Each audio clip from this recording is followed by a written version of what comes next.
একদিন রাজা রামচন্দ্র অযোধ্যার রাজপথে ঘুরছিলেন ছদ্মবেশে প্রজাদের অবস্থা জানতে।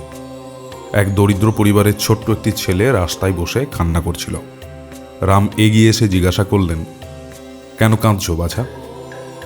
ছেলেটি বলল, আমার মা বলেছে মিথ্যে বলা পাপ, কিন্তু আমি জানি না আমার ভুল হয়েছে কিনা।